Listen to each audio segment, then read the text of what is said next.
Selamat pagi teman-teman. Sebelum kita melakukan presentasi pada pagi hari ini, saya akan meminta kita sama-sama menundukkan kepala sejenak untuk berdoa kepada Yang Maha Kuasa. Dan di sini izinkanlah saya berdoa menurut agama saya, itu agama Islam. Berdoa mulai. A'udzubillahiminasyaitonirrajim. Bismillahirrahmanirrahim. Alhamdulillahirabbil Ar-Rahmanirrahim. Maliki yaumiddin. Iyyaka na'budu wa iyyaka nasta'in. Ihdinas siratal mustaqim. Siratal ladzina an'amta 'alaihim ghairil maghdubi 'alaihim waladdallin. Amin. Raditu billahi rabban wa bil islami dinan wa bi Muhammadin nabiyyan wa rasulah. Rabbi zidni ilman warzuqni fahman wa ilman nafi'. Berdoa selesai. Baik, sebelum mempresentasikan hasil diskusi kita pada pagi hari ini, saya akan memperkenalkan anggota nama kelompok terlebih dahulu.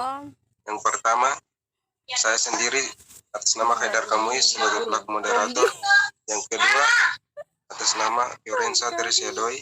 Yang ketiga, Firmana Nonasari. Yang keempat, Jeki Soai.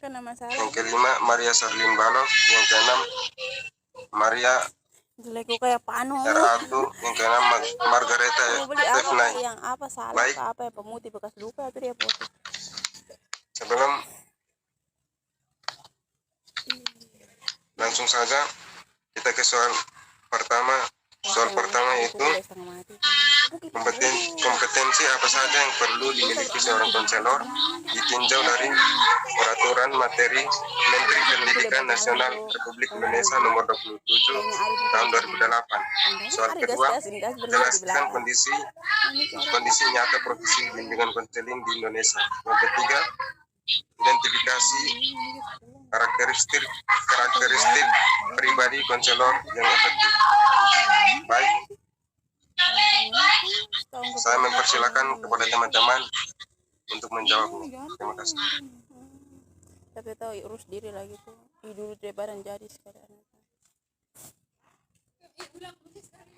Kepada teman-teman yang menjawab, saya persilakan. Minta di Pak Guru. Baik, terima kasih atas waktu yang telah diberikan kepada saya. Perkenalkan, saya atas nama Germana Nonasri akan menjawab materi yang pertama tentang kompetensi apa saja yang perlu dimiliki seorang konselor ditinjau dari peraturan Menteri Pendidikan Nasional Republik Indonesia nomor 27 tahun 2008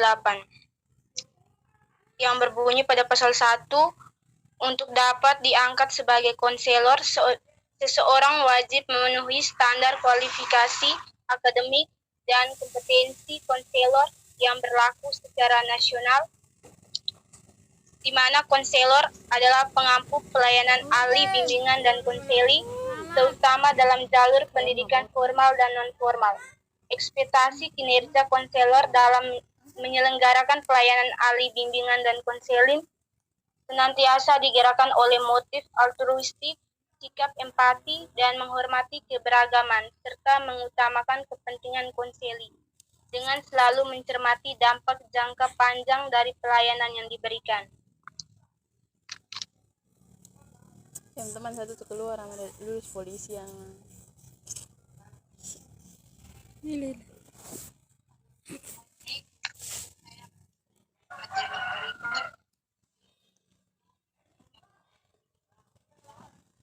Peraturan Nasional di Indonesia nomor 27 tahun.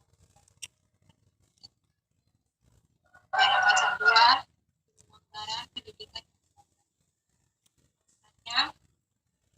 pergerakan konselor wajib menerapkan standar kualifikasi akademik dan kompetensi konselor sebagaimana diatur dalam peraturan Menteri paling lama 5 tahun setelah peraturan Menteri ini dibuat.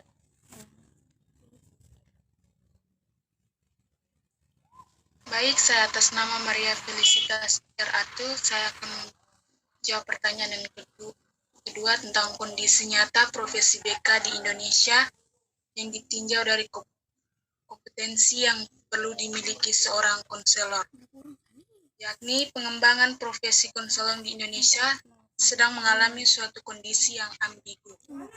Di satu pihak terdapat keinginan yang kuat akan dikokohkan dengan Undang-Undang Republik Indonesia Bilang nggak tidak Nomor 20 Tahun 2003 tentang Sistem Pendidikan Nasional.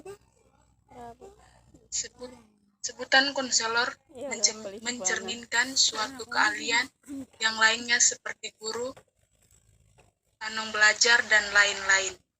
Namun dalam perkembangan di lapangan menunjukkan kecenderungan lain. Fungsi guru BK yang umum dimiliki oleh semua pendidikan muat, sedang fungsi konselor sebagai pembimbing yang khusus atau konseling. Hal ini terjadi dikarenakan terlepasnya dari iklim yang tercipta di lapangan. Mami kita makan apa? Ikan apa? Ikan. Oh, iya. Teman saya pulang sama makan. Baik, saya atas nama Firenze Teresa Dwi akan menjawab pertanyaan nomor 3 tentang karakter pribadi konselor yang efektif. Karakter pribadi konselor yang efektif adalah konselor yang mempunyai karakteristik hangat, bersahabat, terbuka, peka, dan sabar dan kreatif. Karakteristik tersebut dapat membuat kenyamanan dalam diri klien dalam menceritakan masalah yang sedang ia hadapi, sehingga antara konselor dan klien ada kesinambungan dalam menyelesaikan masalah yang dihadapi klien dengan solusi terbaik yang diberikan konselor.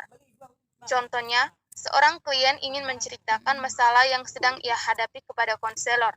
Namun sikap konselor tersebut tidak menunjukkan seorang yang ramah, sehingga klien pun bimbang dan takut untuk menceritakan masalah yang sedang ia hadapi.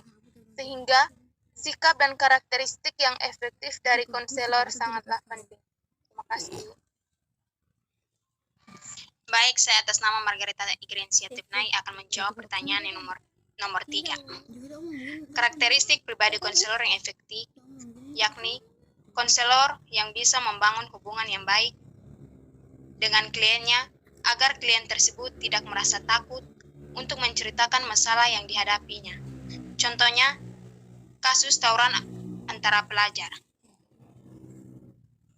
Seorang konselor bisa mengambil hati seorang klien yang menghadapi masalah terkait tawuran tersebut, yaitu dengan cara seorang konselor harus bisa kreatif dalam menghadapi situasi dalam masalah tersebut, agar klien tersebut tidak merasa takut dalam menceritakan permasalahan yang dihadapinya, sehingga konselor bisa mencari solusi atau jalan keluar yang terbaik bagi kliennya. Terima kasih.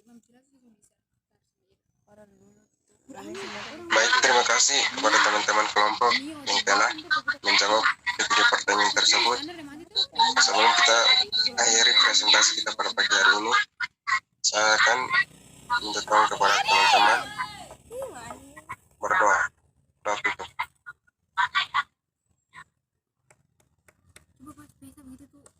Baik, saya atas nama Margaret Tifnai akan